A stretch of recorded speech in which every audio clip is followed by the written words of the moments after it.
There is a concentrated effort to short-circuit Bernie Sanders' campaign. I guess you're aware of that. The public editor of the New York Times, Margaret Sullivan,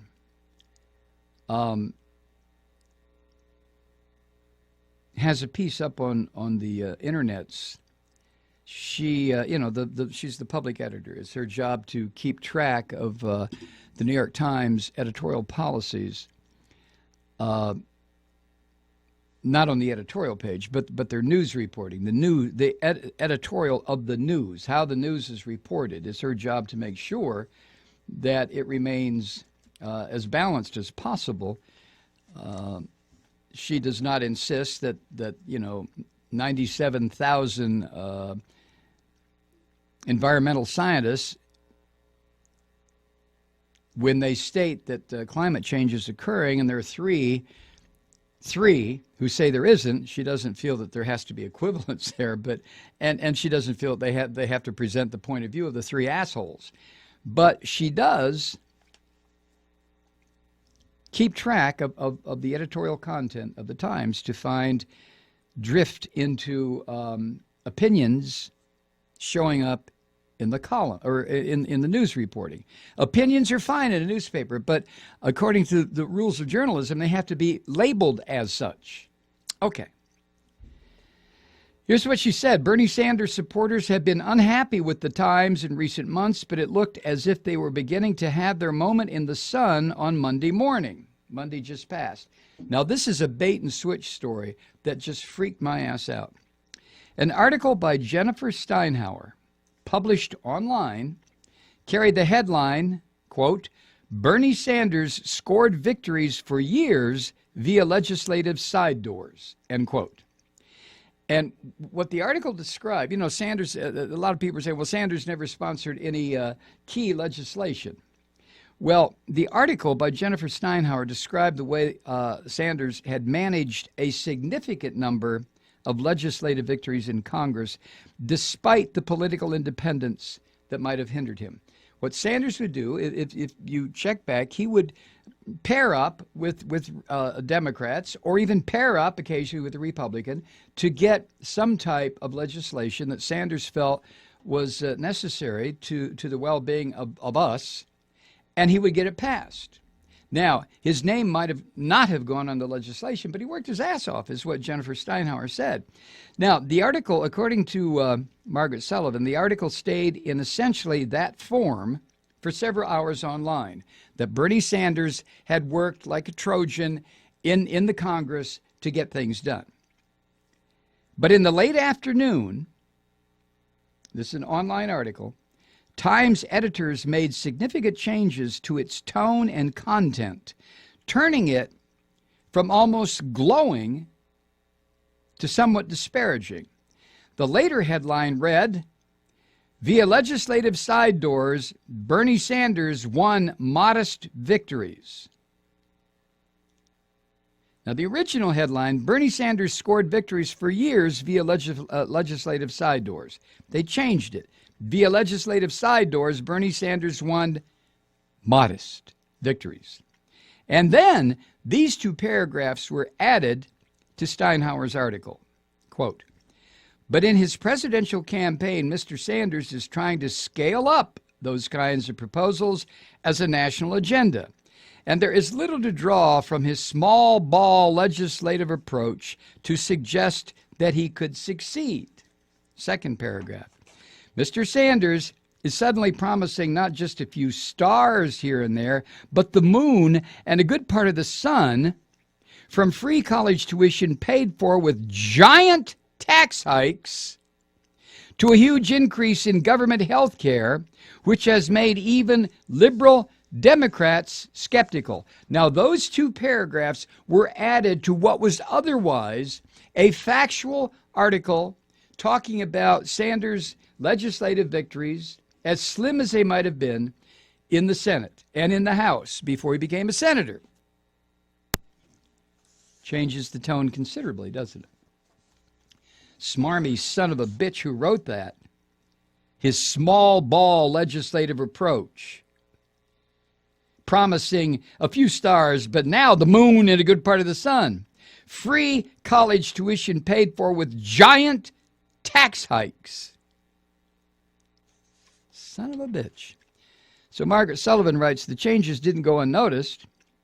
Following up on a post in Medium, which is an online forum, by a writer who goes by the handle The Broken Ravioli, Rolling Stone's Matt Taibbi wrote a piece detailing the changes made online to the article, moving it from glowing to lukewarm. Later, former Labor Secretary Robert Reich criticized the Times on Facebook, accusing it of caving in to Hillary Clinton interests. No. The Times? Margaret Sullivan goes on. Hundreds of Times readers expressed their disappointment or anger in emails to me on Tuesday and Wednesday, as well as on Twitter and Facebook. Many saw these changes as evidence that the Times strongly favors Clinton's candidacy. And some object to the practice of making substantial changes to articles without explaining that to readers, a practice that's sometimes called stealth editing. Now, a lot of times when you go online and see an article, at the very bottom, it'll say corrections. And then it'll say this article was updated as of 8 o'clock this evening to include blah, blah, blah. That's not stealth editing. That's right up front. But when they don't tell you, stealth editing.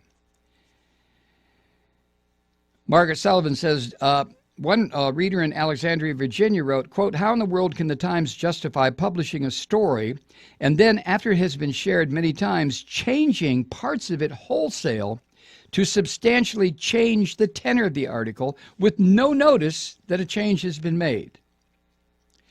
Another writer in Upper Arlington, Ohio wrote,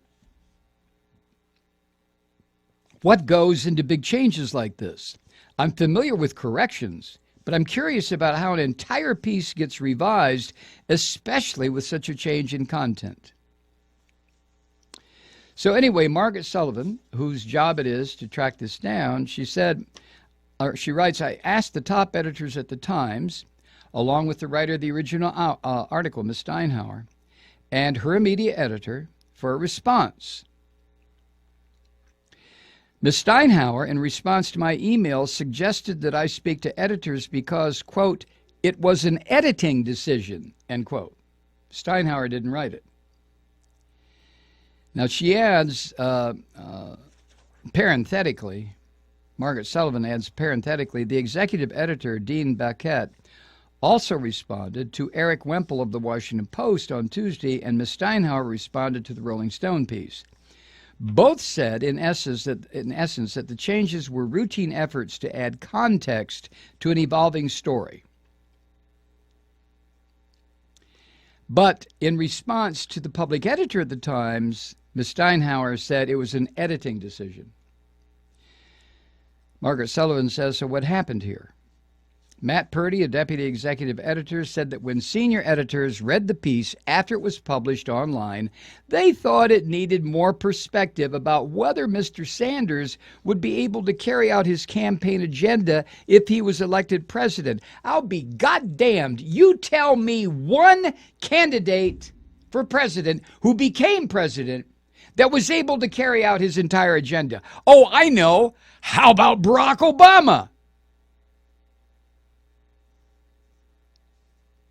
They thought it needed more perspective about whether Sanders would be able to carry out his campaign agenda if he was elected. I'll be damned.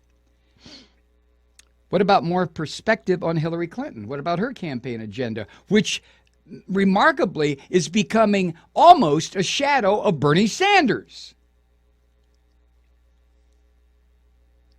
Purdy told the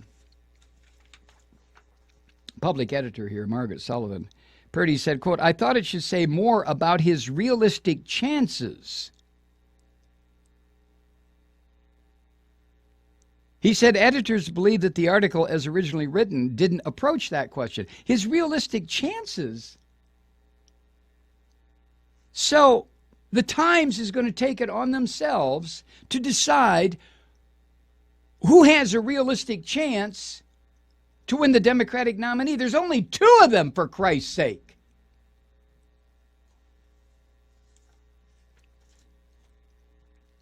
This editor, Purdy, said also, there was a feeling that the story wasn't written into this moment. What? After the changes, he said, quote, it got to be a deeper story with greater context. That's bullshit. What it got to be was a slam against Sanders. Giant tax hikes. That is a deeper story?